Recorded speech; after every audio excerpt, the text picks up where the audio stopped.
Le pape François, l'Argentin Jorge Mario Bergoglio, s'est imposé en quelques mois comme une personnalité importante du débat politique mondial.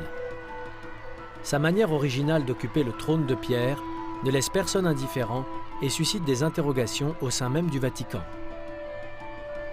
Le nouveau pape va-t-il réussir à endiguer les scandales qui ont secoué le plus petit État du monde?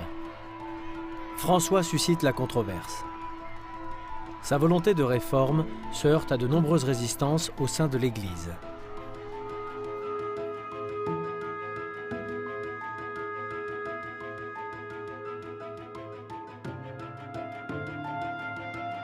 La controverse, Jorge Mario Bergoglio a dû l'affronter toute sa vie durant. La plus importante concerne son rôle en tant que responsable jésuite durant la dictature militaire qui a commencé en Argentine en 1976. Une responsabilité utilisée par ses adversaires qui ont laissé entendre qu'il s'était compromis avec la dictature du général Videla. Il dolore dell'Argentina è un dolore vivo, non è una pagina di storia chiusa. Ci sono ancora 30.000 desaparecidos e questo era tipico della dittatura argentina, cioè la sparizione dei dissidenti. In Argentina bisogna ricordare anche un altro aspetto, che la dittatura agiva in nome di Dio. Ci sono molti casi, per esempio, di sacerdoti, uno per tutti, il cappellano militare von Wernich, che è stato condannato all'ergastolo, il quale cercava di incoraggiare i torturatori quando questi, dopo le sessioni di interrogatorio molto duro, perché si domandavano dobbiamo fare del male a queste persone, la risposta era tu stai cooperando al disegno di Dio per l'Argentina, stai evitando che l'Argentina venga scristianizzata. En 1976, Bergoglio est provincial jésuite d'Argentine. Lui è stato nominato provinciale quando aveva 36 anni. Nell'intervista mi ha detto una follia. Ha affrontato una provincia molto difficile della Compagnia di Gesù in un tempo molto critico, assumendo decisioni a volte autoritarie, a volte prive della necessaria consultazione. Et lui riconosce che in questo ha sbagliato. Face aux dangers qui pesaient sur certaines communautés jésuites, menacées par les paramilitaires, Bergoglio a notamment décidé de dissoudre celle des pères Iorio et Yalix, qui ont dû quitter la Compagnie de Jésus. Quelques semaines plus tard, les deux prêtres sont enlevés par des militaires. Une concordance des événements qui a été utilisée pour distiller le doute sur la responsabilité de Bergoglio. S'il s'est opposé aux deux prêtres adeptes de la théologie de la libération et s'il n'a pas dénoncé publiquement à l'époque la dictature de Videla, n'a-t-il pas été complice des militaires comme d'autres religieux argentins? Frappé par cette polémique née dès le soir de l'élection de François, le journaliste d'investigation Nello Scavo a décidé d'enquêter sur ce passé du provincial Bergoglio. Certamente tra Bergoglio e questi due sacerdoti gesuiti c'erano delle differenze di opinione. La Compagnia di Gesù a quel tempo era anche divisa, erano gli anni successivi al Concilio Vaticano II, e c'era questo vento di novità. La situazione si era poi molto complicata fino a quando vennero arrestati. Nello Scavo a découvert que si Bergoglio a culpabilisé de voir ses deux anciens condisciples enlevés, il était surtout prêt à prendre beaucoup de risques pour obtenir leur libération. Bergoglio incontra per 2 volte il generale Videla e l'ammiraglio Massera e per farlo ha bisogno di uno stratagemma. Deve andare lui a dire messa nelle residenze nelle quali vivevano questi due militari, e quindi con il pretesto di andare a dire messa sostituendosi ai cappellani riesce a vederli fin quando li mette sostanzialmente l'uno contro l'altro, fin quando riesce a ottenerne la liberazione. Les deux pères, Iorio et Yalix, après plusieurs mois de torture, sont finalement abandonnés les yeux bandés et les mains liées dans un champ marécageux à l'extérieur de Buenos Aires. Ils sont immédiatement exfiltrés à l'étranger par Bergoglio. Alors qu'il enquêtait sur cette affaire des deux jésuites enlevés, Nello Scavo a fait une étonnante découverte. Dans les années douloureuses qui ont suivi, Bergoglio a eu un autre rôle que l'on était loin de soupçonner. Emergevano alcune voci che io non avevo previsto, non avevo immaginato, e cioè di persone che dicevano di essere state aiutate da Bergoglio proprio in quegli anni, di essere state nascoste da lui, di essere state aiutate a fuggire all'estero, anche in Francia. E una dopo l'altra sono emerse queste vicende che raccontano di questo Bergoglio che un po', come dire, tra uomo di fede ma anche un po' agente segreto riesce con una serie di stratagemmi a mettere in salvo veramente tante persone. Avec l'aggravation de la répression policière, le provincial jésuite est sollicité par de nombreuses personnes pourchassées par le régime. Bergoglio imagine alors, en plein cœur de Buenos Aires, dans l'église jésuite Ignace de Loyola, un réseau d'exfiltration de dissidents menacés. L'église devient un point de ralliement. Bergoglio doit aussi trouver un refuge, à l'abri des regards des militaires. Se traslada a San Miguel la curia del provincial, ¿no? Porque la casa que teníamos allí había sido ya señalada como sospechosa, por lo tanto, por seguridad se trasladan al Colegio Máximo, que ustedes han visto es un colegio que tiene una estructura más grande, más segura, se puede tener más garantías.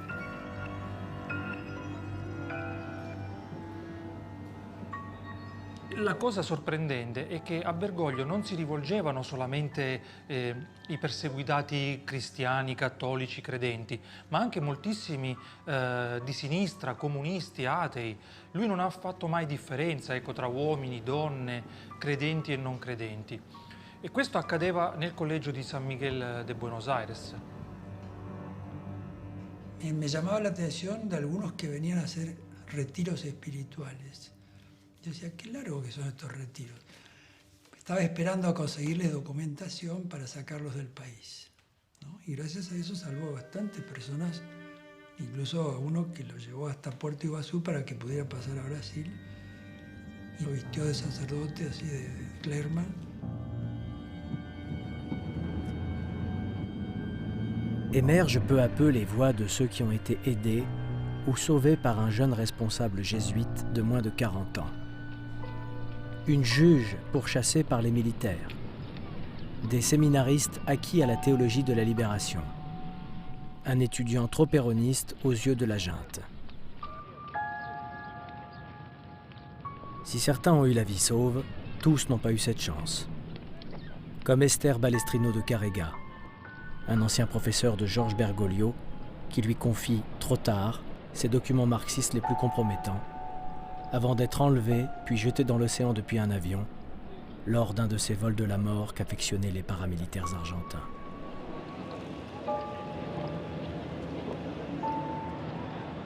Nel numero complessivo dei salvati da Bergoglio è molto difficile dire quante persone siano. Ecco, io ad oggi posso dire di aver individuato circa un centinaio di casi. Georges Bergoglio n'a jamais cherché à mettre en avant son action durant la dictature. Comment se vanter d'avoir sauvé 100 personnes ou plus quand le pays pleure 30 000 disparus?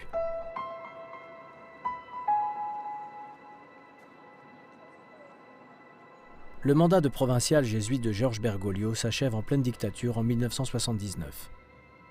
Il n'est pas reconduit. Trop de fractures, trop de tensions. Bergoglio est jugé autoritaire et solitaire dans ses décisions. Georges Bergoglio sera simple recteur du collège San Miguel jusqu'à la fin de la dictature en 1983, après l'échec de la guerre des Malouines qui fait chuter la junte militaire. La forte personnalité de Bergoglio divise profondément les jésuites d'Argentine. Des camps se forment, pour ou contre Bergoglio. Un jeu de pouvoir inacceptable au sein d'un ordre où l'on est censé n'avoir aucune ambition personnelle.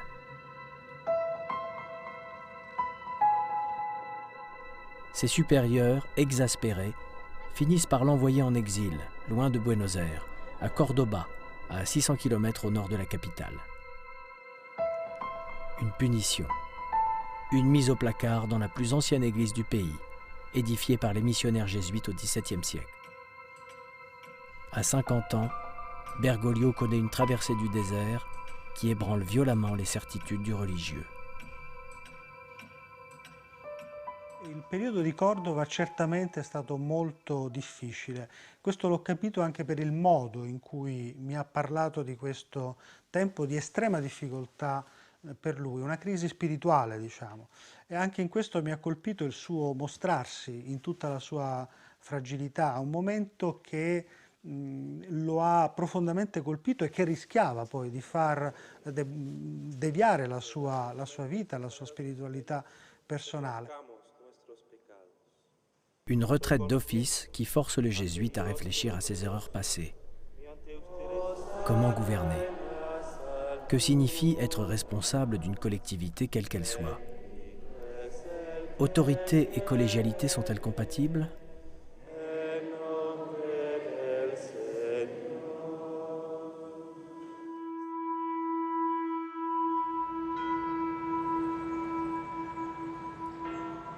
Le pape François n'a certainement pas oublié l'exil de Cordoba, quand il pensait terminer sa vie religieuse comme simple confesseur d'une petite paroisse du nord du pays. Une fois élu, comme pour se préserver de lui-même et de sa tentation autoritaire, le nouveau pape inscrit immédiatement son action dans le mandat que lui ont confié les cardinaux qui l'ont choisi.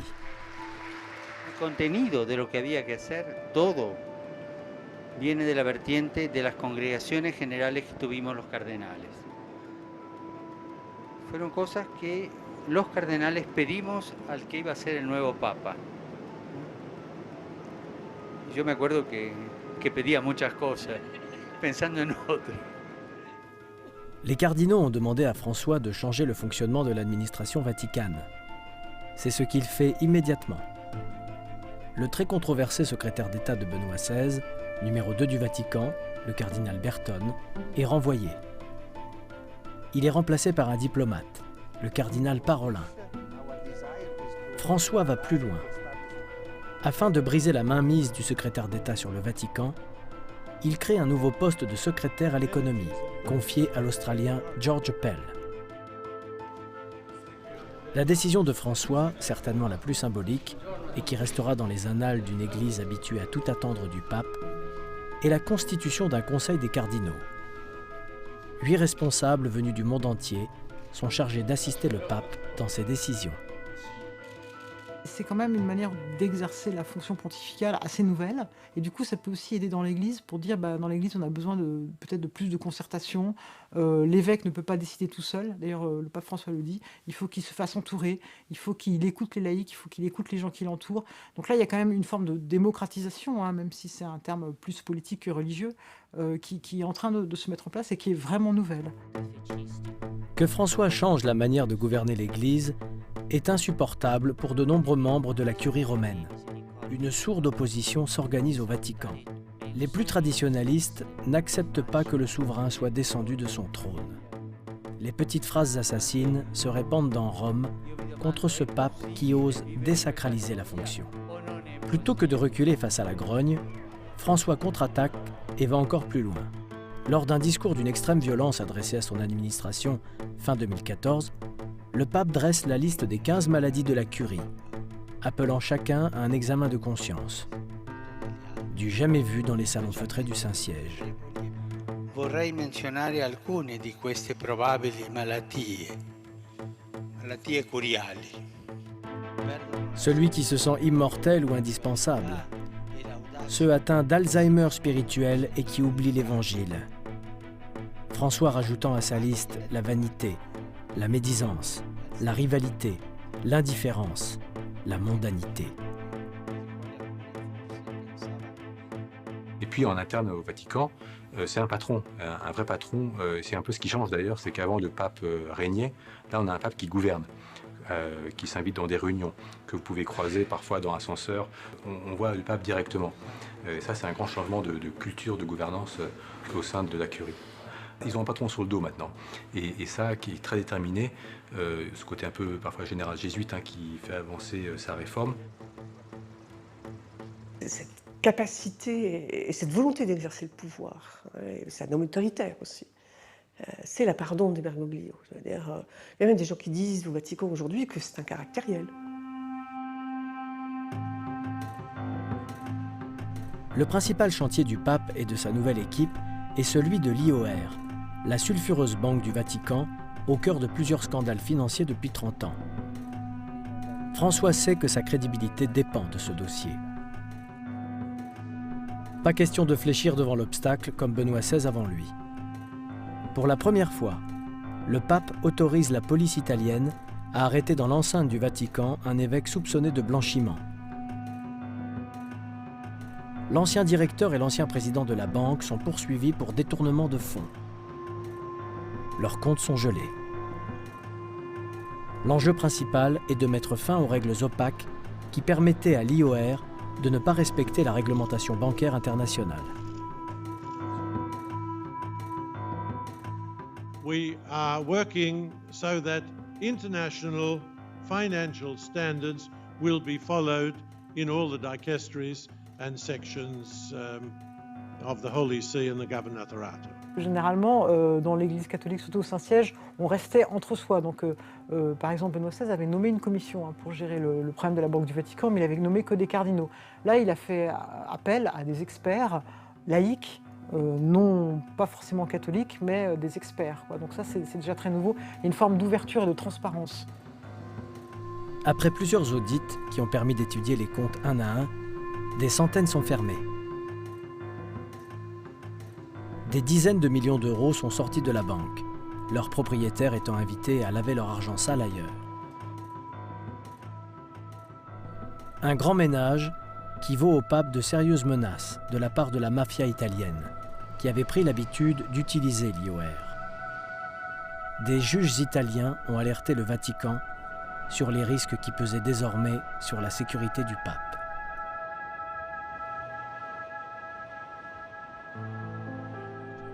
Un autre chantier sensible attendait François, celui des victimes de la pédophilie. Ces enfants abusés par des prêtres longtemps couverts par la hiérarchie de l'Église.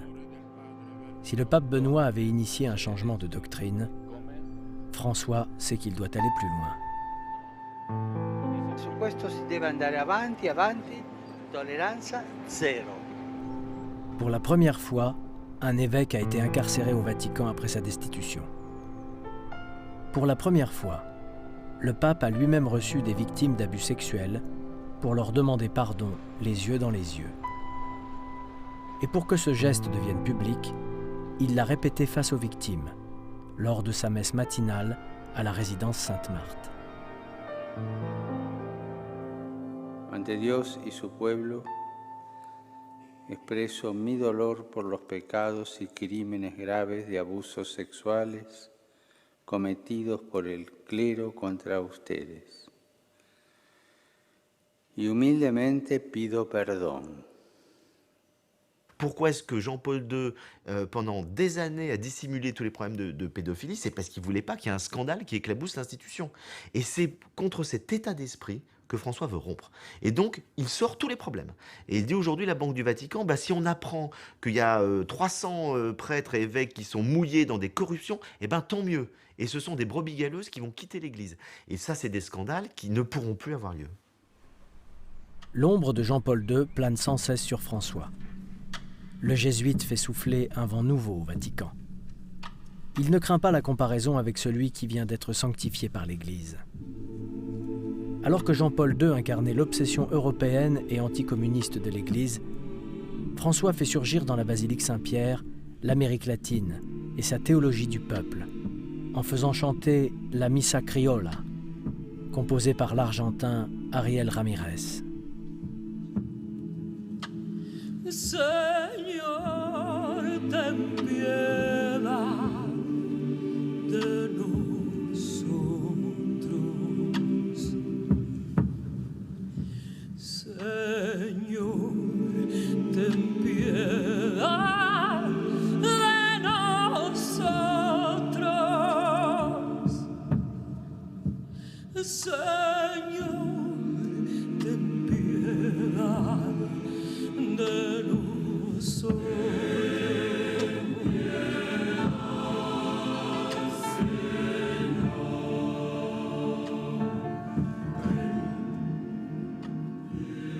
Un Sud-Américain, jésuite, à la tête de l'Église catholique, c'est comme un miracle de l'histoire. Une revanche sur le pontificat de Jean-Paul II.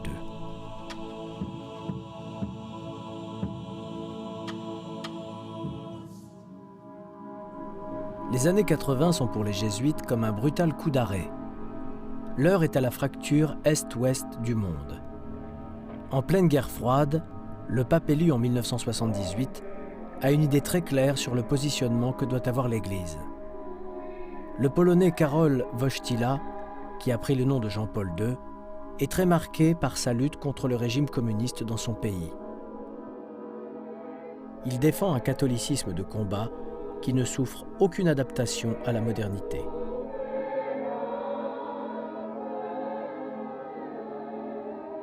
Sous le pontificat de Jean-Paul II, les sociétés évoluent très rapidement, l'emprise des églises sur la société diminue considérablement.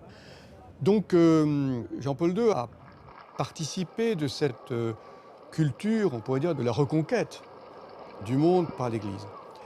Évidemment, il est plus porté vers des communautés qui ont une attitude militante que vers des communautés comme les jésuites qui sont beaucoup plus favorables à un dialogue avec la culture contemporaine. Et c'est vrai que notre manière de faire, surtout depuis le Concile, est beaucoup plus une manière de faire dialogale. Essayons de comprendre ce qui se passe aujourd'hui avant de vouloir reconquérir un territoire qui aurait été abandonné. Dans l'esprit de Jean-Paul II, les jésuites, trop laxistes, n'ont plus leur place dans cette reconquête de l'Église en guerre ouverte contre le communisme. Dans cette guerre, Jean-Paul II s'appuie sur les communautés les plus traditionnalistes et les plus militantes. Les légionnaires du Christ pour concurrencer les jésuites dans les universités et les prélats de l'Opus Dei pour remplacer un à un les évêques et archevêques trop favorables aux luttes sociales. En quelques années, Jean-Paul II reprend en main l'épiscopat sud-américain et impose une vision traditionnelle du rôle de l'Église.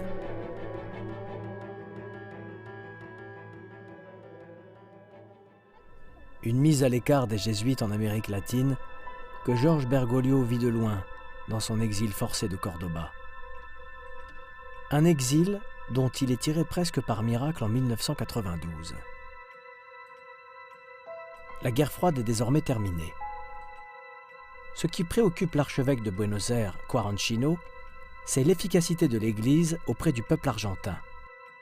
Quaranchino, qui connaît le charisme de Bergoglio, obtient, après plusieurs demandes, sa nomination comme évêque auxiliaire de Buenos Aires.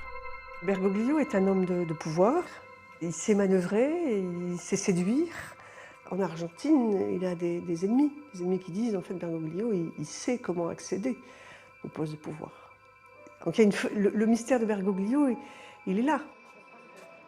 Une nomination surprise dont nous ne connaissons pas les véritables motifs. Manigance politique ou signe du destin, Georges Bergoglio, à 56 ans, débute une nouvelle carrière. Plus rien ne viendra stopper son ascension. C'est lui, Bergoglio, qui est choisi quelques années plus tard, à la mort de Quaranchino, pour devenir archevêque de Buenos Aires. L'Argentin est le premier pape à avoir dirigé spirituellement une des grandes mégalopoles du monde. Buenos Aires, ses 13 millions d'habitants et ses convulsions de métropole mondialisée, ou la clé pour comprendre l'action du pape François. Désormais, Bergoglio préside aux cérémonies dans la cathédrale de la ville, symbole de la puissance de l'Église argentine. Le nouvel archevêque s'apprête à révolutionner le fonctionnement de l'Église dans son pays. Pour comprendre le projet de Bergoglio, nous sommes allés à la rencontre du père Pepe Di Paola, un prêtre des bidonvilles qui a vécu les bouleversements décidés par Bergoglio. Él podría haberse parado cuando lo nombran obispo en la Plaza de Mayo. ¿No? La Plaza de Mayo es el centro de Buenos Aires. Está la curia, está el Ministerio de Economía, está la Casa de Gobierno de la Nación, ministerios. Porque si yo me pongo en la Plaza de Mayo, acompañado solamente y todo el día con estas imágenes del poder o de la imagen turísticas, me quedo con una imagen de Buenos Aires. Pero él tuvo esa visión evangélica de pararse en la villa y mirar Buenos Aires desde la villa. Ce que les Argentins appellent des villas miseria et que les Brésiliens appellent les favelas sont des bidonvilles qui rassemblent depuis plus de 50 ans des milliers d'exclus de la mondialisation. Des territoires qui n'existent même pas sur les plans officiels de la ville et où s'entassent illégalement des milliers de migrants venant des pays voisins. Ces villas miseria deviennent la priorité de l'archevêque de Buenos Aires. Pour Bergoglio, c'est là que l'on a besoin de l'Église. Et c'est là que l'Église elle-même peut se ressourcer et se renforcer. Yo creo que Bergoglio vio en mí un carisma que era trabajar con los niños y con los jóvenes. Y también esto de permanentemente hacer una opción por los pobres. Y entonces me fue acercando a trabajar en lugares de la periferia. Y él me nombró párroco de la Villa 21, ¿no? Entonces, realmente yo digo que él me fue acercando a esta realidad. Après son installation, le père Pepe prend en charge, dans la Villa 21, tout ce que le gouvernement ne fait pas dans les bidonvilles. C'est l'Église qui construit les écoles. C'est l'Église qui organise le soutien social. La chapelle devient le lieu principal du quartier. Cuando Bergoglio llega, le da una prioridad. Entonces, las iglesias que antes estaban acostumbradas a tener 2 o 3 sacerdotes, capaz empiezan a tener 1. Y las villas, que estaban acostumbradas a tener un sacerdote, empiezan a tener 2 o 3. Empieza a tener una lógica inversa a lo que sucedía antes. Quand le padre Juan rencontre à 26 ans son archevêque pour décider de son affectation, c'est avec surprise qu'il apprend sa nomination dans la Villa 21, le bidonville du padre Pepe Di Paola. La règle pour les curés des bidonvilles, à l'image de leurs prédécesseurs, adeptes des théologies de la libération, c'est de venir non seulement prêcher, mais aussi de vivre au milieu de ces quartiers. En estos barrios se pastorea mucho con el corazón, ¿no? Todos los días. La gran experiencia para mí de estos barrios es la experiencia de la iglesia de la familiaridad, ¿no? No hay otra manera de ser cura en estos barrios, porque la vida está muy desnuda, en el dolor, en la enfermedad, en la alegría, en la fiesta y en las penas, ¿no? Todo el tiempo. Anteriormente muchas personas que fueron luchadores sociales como en Latinoamérica, Sandino, Che Guevara acá en Argentina y bueno, muchos de ellos que hicieron justicias sociales, ¿no?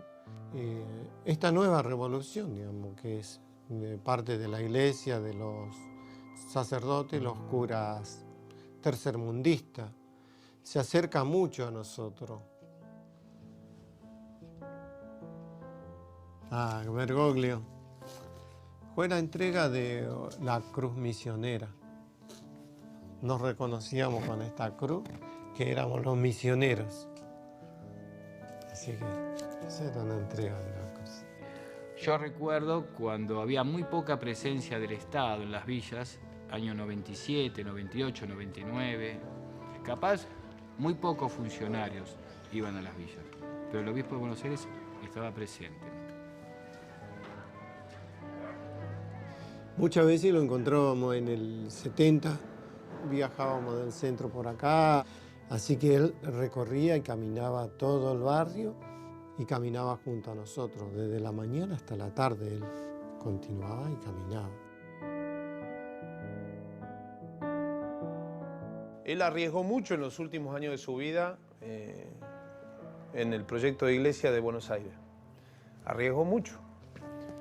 Él tenía una expresión que recién la leía a la mañana, que él hablaba siempre de la audacia evangélica, ¿no? Del anuncio de Jesús al mundo y de la misericordia.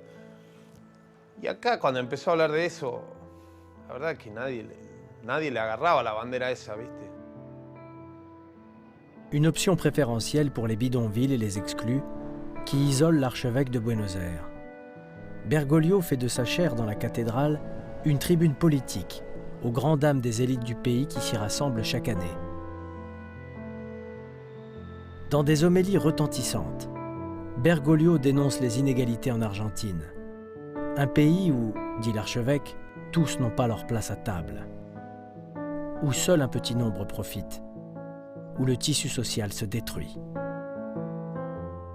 Lorsqu'il assiste pour la première fois à la cérémonie, le président Carlos Menem, péroniste ultralibéral, en reste sans voix et ressort furieux de la cathédrale. L'archevêque Bergoglio devient à Buenos Aires l'empêcheur de gouverner en paix. Bergoglio es un hombre de gran capacidad de jerarquización. Entonces, las reuniones sociales, la cultura académica, la teología misma no eran prioridades para él.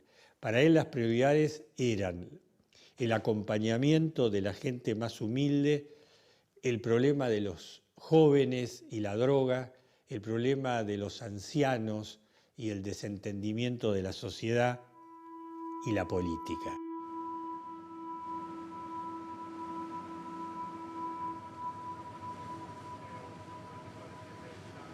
Le pontificat de François sera avant tout politique. Bergoglio a toujours voulu que l'Église aille aux périphéries. C'est aux périphéries que le pape se rendra en priorité. Pour son premier déplacement hors du Vatican à l'été 2013, François prend de court son administration. Le pape exige qu'on lui organise, dans l'urgence, un voyage sur la petite île italienne de Lampedusa, perdue au milieu de la mer Méditerranée. C'est là que chaque année, des milliers de migrants meurent engloutis en essayant de rejoindre l'Europe. Là que les plus chanceux parviennent à échouer après avoir été secourus par les gardes-côtes italiens.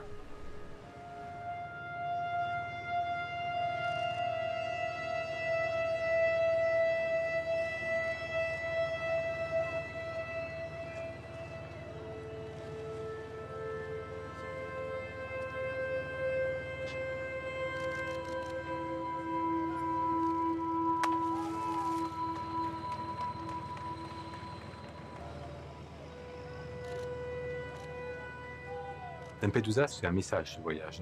C'est un message pour tout le pontificat. Autant on a souvent dit que Jean-Paul II, ça avait été le pape qui s'était intéressé à la coupure est-ouest du monde.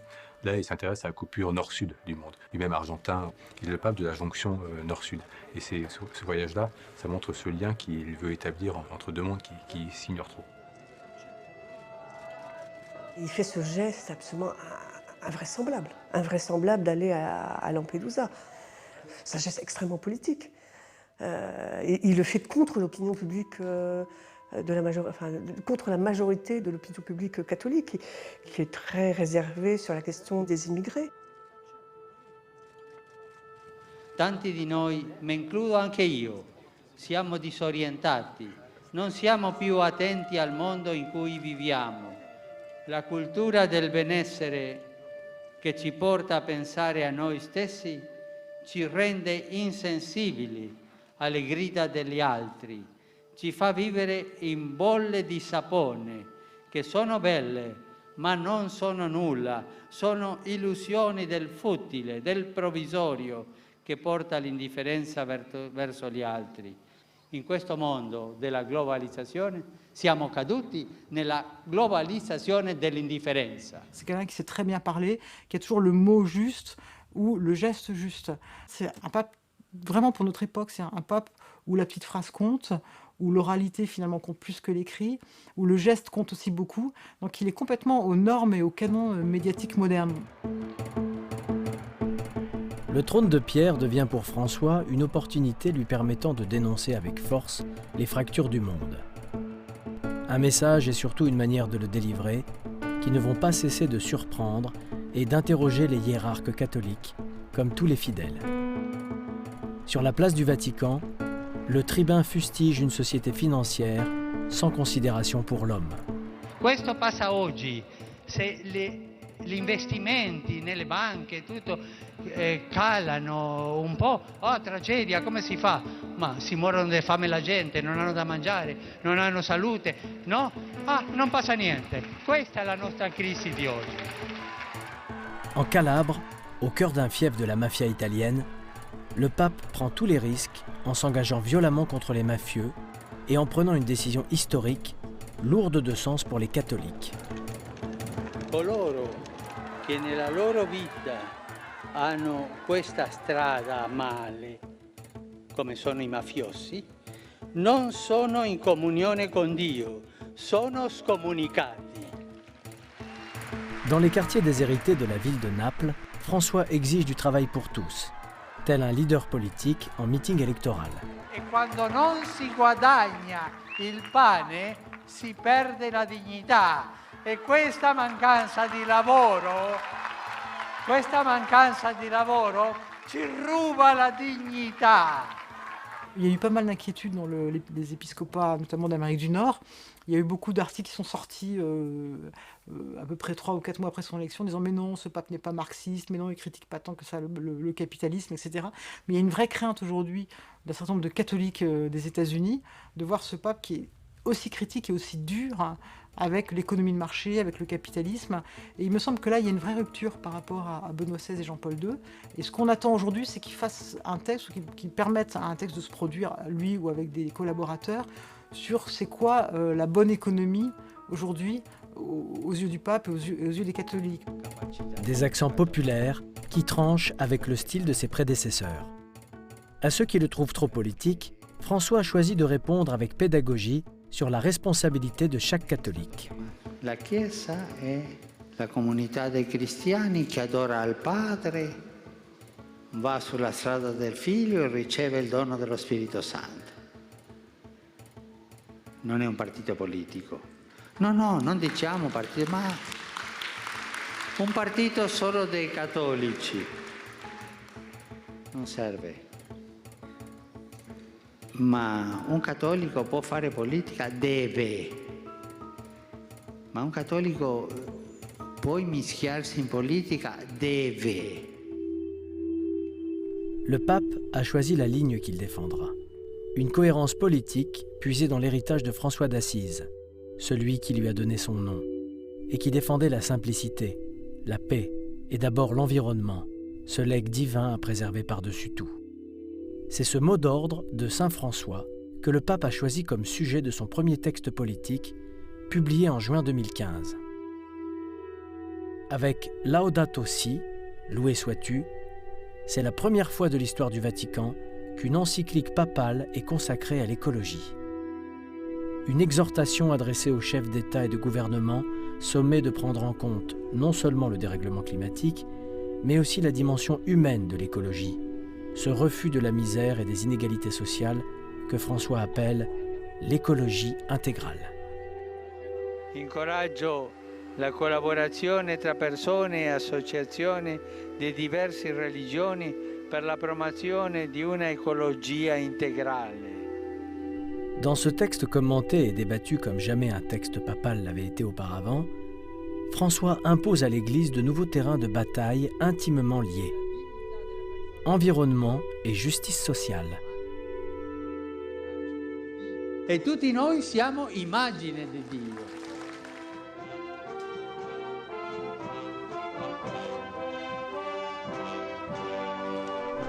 Pour le pape, l'objectif est clair.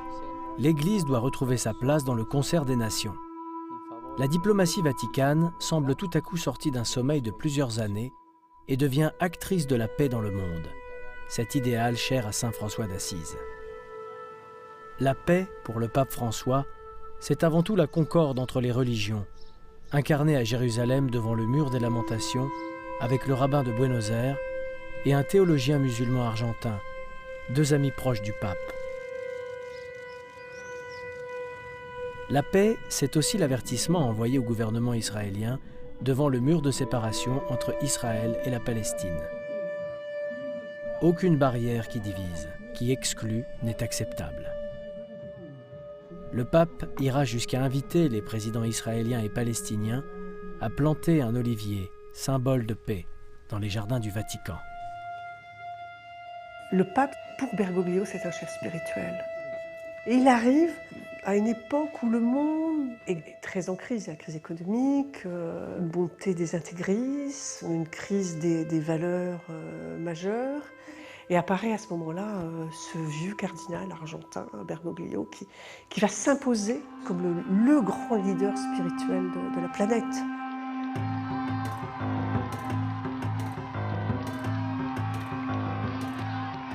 Yesterday, I spoke with Raul Castro to finalize Alan Gross's release and the exchange of prisoners. Esta decisión del presidente Obama merece el respeto y reconocimiento de nuestro pueblo.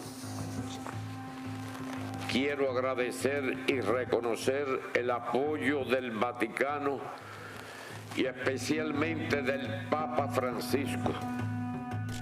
Lorsque les États-Unis et Cuba, brouillés depuis plus de 45 ans, annoncent un dégel de leurs relations, le monde apprend avec stupeur que c'est le pape François qui a été l'un des acteurs principaux de ce rapprochement, en hébergeant au Vatican, dans le secret, les négociations entre les deux pays. Dans un incroyable pied de nez de l'histoire, Raúl Castro, leader de Cuba à la suite de son frère Fidel, viendra au Vatican pour remercier le pape argentin, soufflant même dans un étonnant trait d'humour qu'avec un pape pareil, il était prêt à retourner à l'église, lui, le communiste formé dans un collège jésuite. Bergoglio est très latino et très argentin dans sa manière, dans sa pensée géopolitique. Il est très réservé sur les États-Unis, sur le pouvoir des États-Unis. On voit bien comment il s'est opposé au projet de frappe aérienne des Américains et des Français en Syrie à l'été 2013. Son combat contre la globalisation, contre l'argent roi, contre l'internationale financière, etc., elle se double aussi d'un combat qui est un combat politique et culturel. Il faut respecter l'identité de chaque peuple. Chaque peuple porte son histoire, porte sa culture, et du coup, il a une pensée, il a une vision du monde multipolaire. Il n'est pas certain que tous les cardinaux qui ont élu François savaient exactement comment l'Argentin dirigeait son archevêché de Buenos Aires, ou la conception qu'il avait de ses responsabilités de leader spirituel et politique.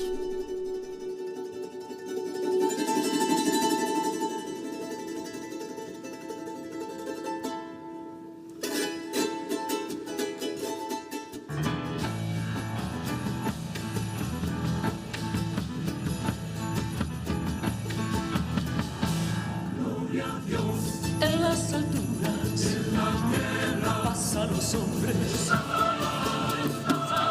Despierta el Señor, porque tú, solo tú, Señor, tú solo, porque tú, solo eres santo, Señor, tú solo.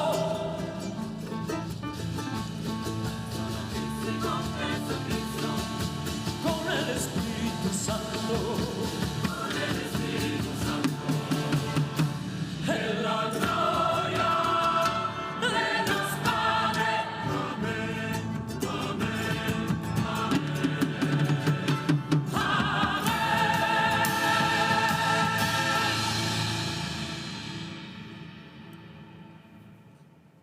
Oremos.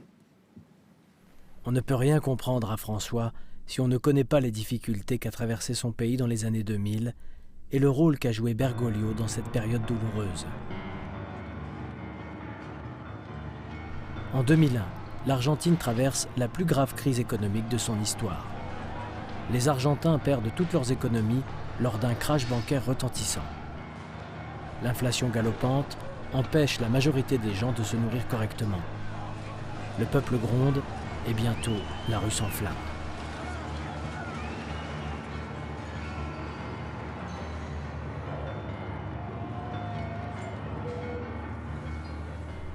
Dans un pays ravagé brutalement par la pauvreté, l'archevêque Bergoglio décide de descendre dans la rue. Il mènera le combat au plus près des Argentins en détresse et notamment des plus défavorisés. ¿Por qué le gusta tanto hablar de las fronteras existenciales a Bergoglio?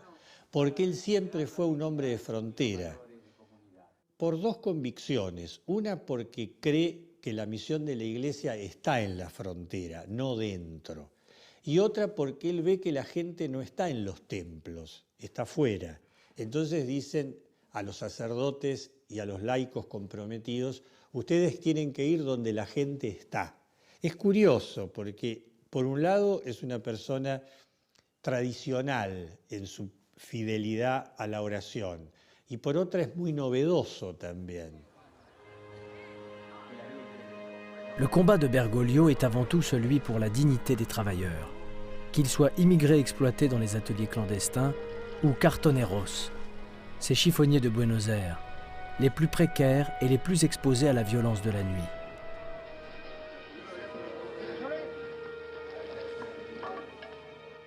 Bueno, nosotros tenemos una gran lucha que por eso se llama, pusimos el nombre de un movimiento, Movimiento de Trabajadores Excluidos.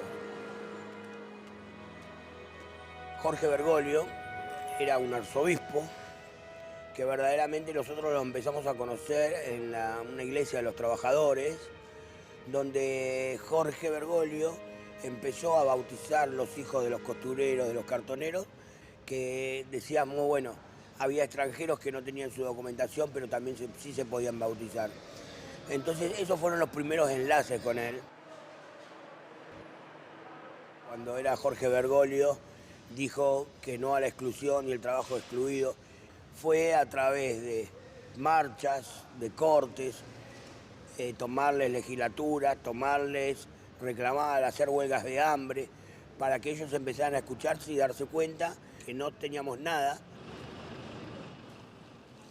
Bergoglio no simplemente que trabajó en esto con nosotros, sino Bergoglio empezó a darle dignidad al trabajador y pensar que él era un arzobispo, que lo que menos que uno pensaba que decía, no, lo puede hacer un cura, no un arzobispo.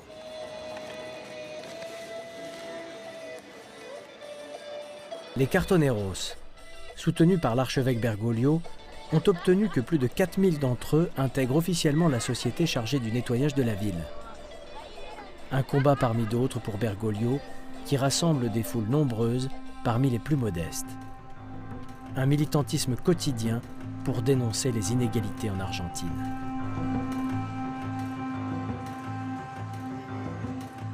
En esta ciudad la esclavitud no está abolida.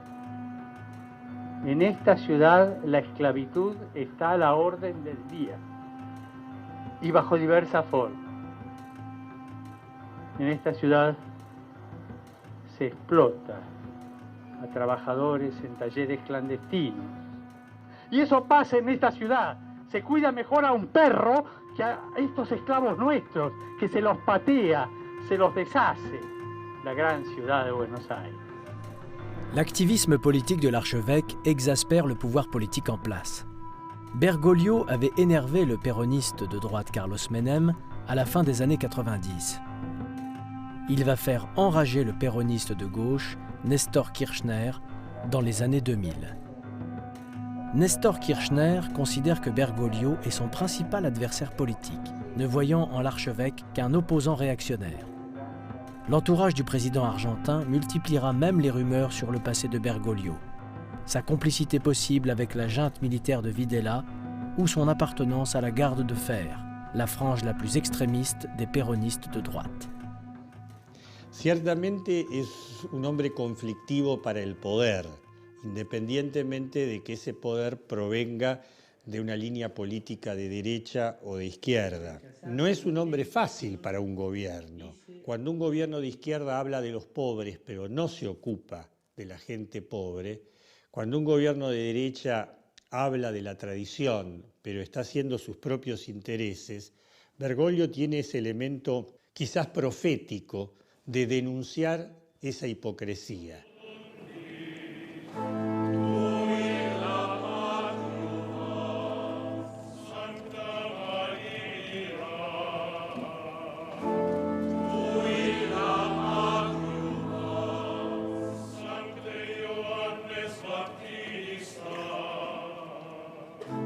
Le 19 mars 2013, lors d'une messe solennelle, l'Argentin Bergoglio est intronisé comme nouveau pape de l'Église catholique et romaine.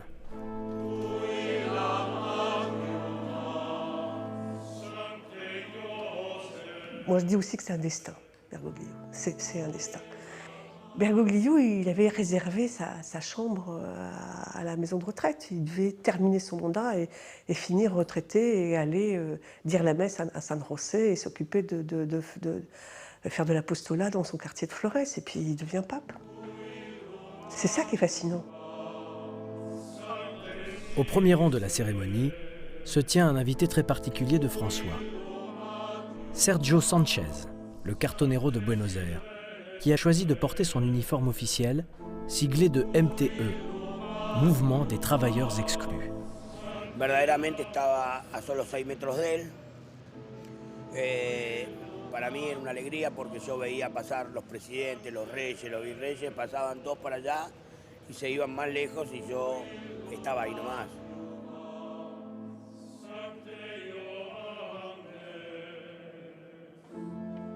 C'est à Sergio Sanchez que le pape sourit, à peine sorti de la basilique.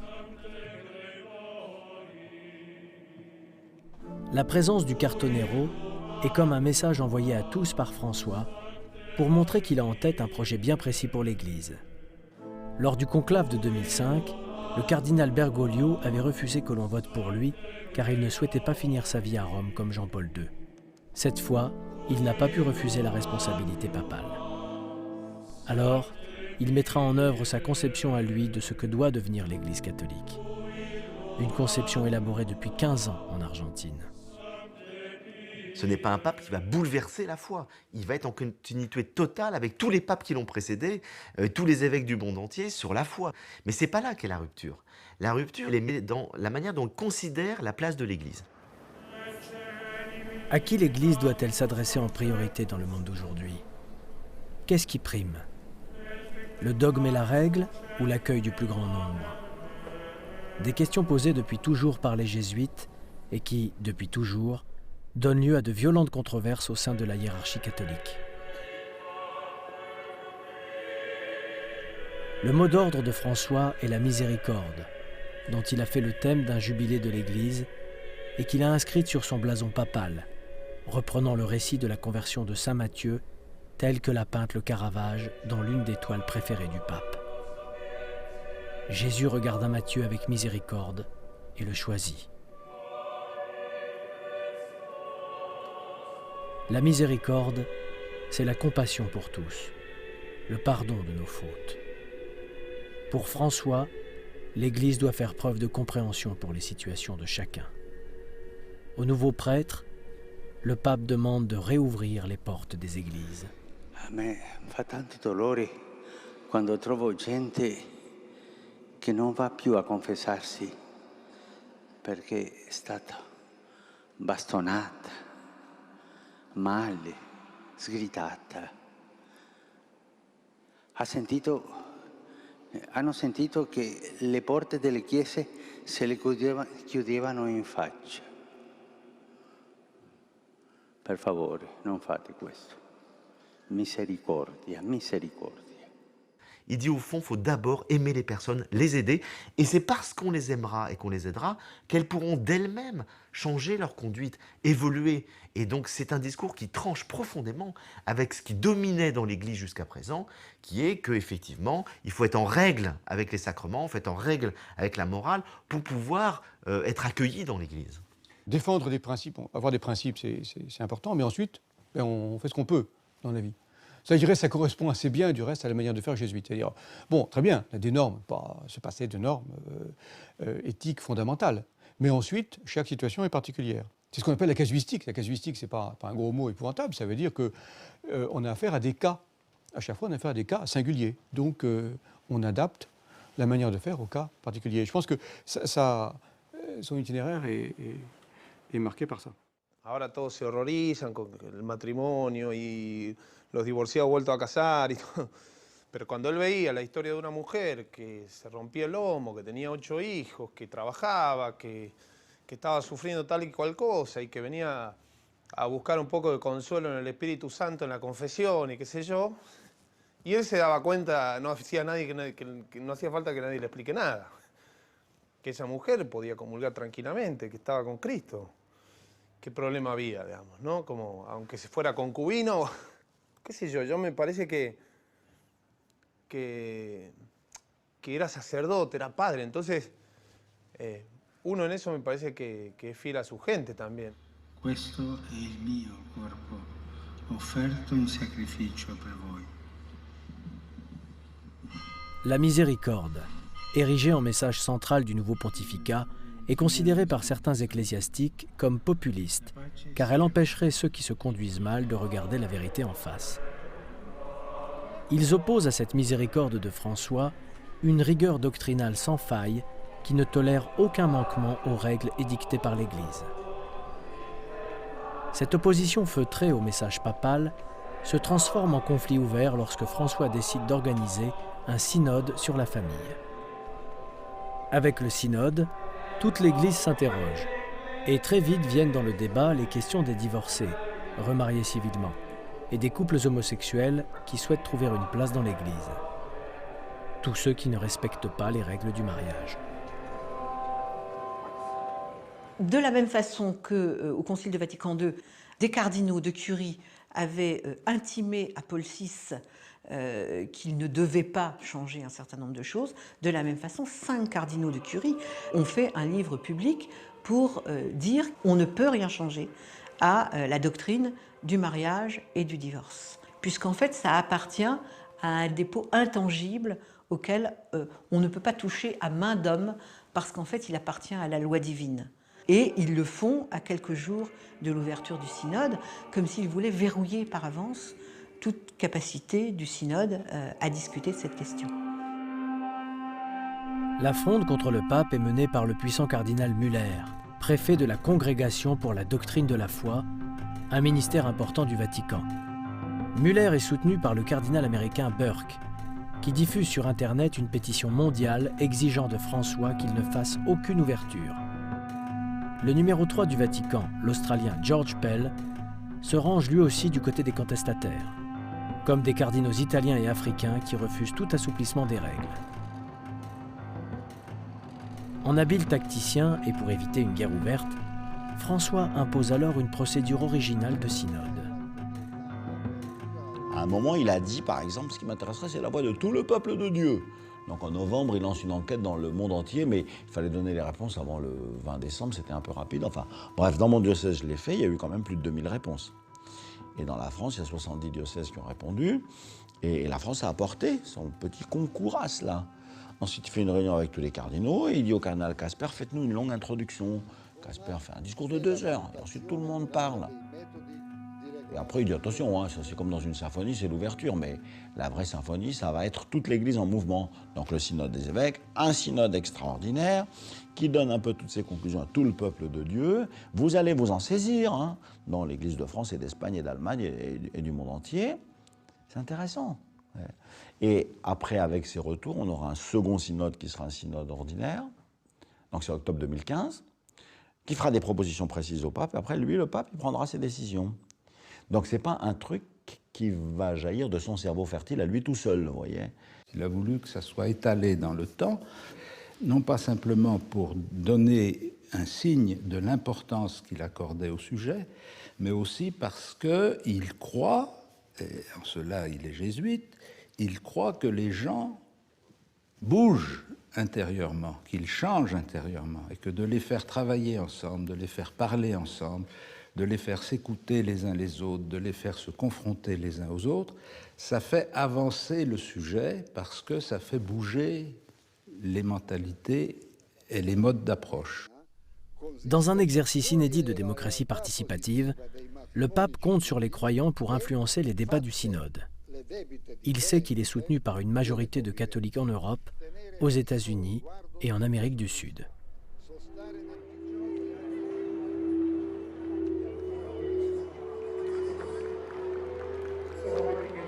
Ce rapport direct avec le peuple catholique, qui est sa meilleure arme, François l'expérimente chaque semaine sur la place Saint-Pierre.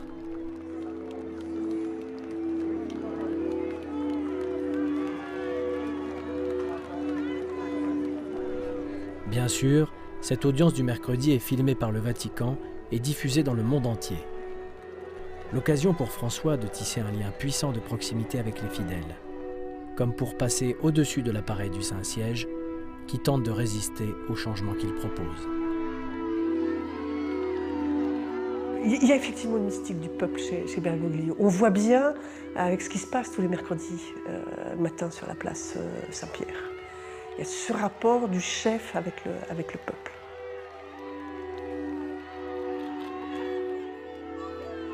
Alors, pour l'excuser, on dira c'est pastoral, blablabla. Mais Bergoglio est fondamentalement argentin. Il est né, il a grandi dans une culture péroniste, dans la culture péroniste triomphante. Lui-même, quand il définit ce que c'est que le dirigeant, il parle de quelque chose qui est inexplicable dans le lien entre le chef et le peuple. Et Bergoglio pense que le peuple sait où il va et qu'il y a une intuition, alors inspirée parce qu'il est chrétien par la notion de l'Esprit Saint, le peuple en tant que peuple est inspiré et sait trouver son chemin, quoi. Rien ne dit que le pape réussira à modifier les mentalités dans l'Église, ni que le synode sur la famille lui permettra de prendre une décision novatrice. Mais François semble faire le pari que l'essentiel est déjà acquis et que l'institution ne pourra plus revenir en arrière si elle souhaite demeurer actrice de l'histoire mondiale. Georges Mario Bergoglio laisse même entendre que sa mission est presque terminée et qu'il lui faudra bientôt laisser la place. Yo tengo la sensación que mi pontificado va a ser breve. 4 o 5 años, no sé, o 2, 3, bueno, 2 ya pasaron. Es como una sensación un poco vaga. Digo, capaz que no, pero tengo la sensación que el Señor me pone para una cosa breve nomás. Pero es una sensación. Por eso tengo siempre la posibilidad abierta, ¿no?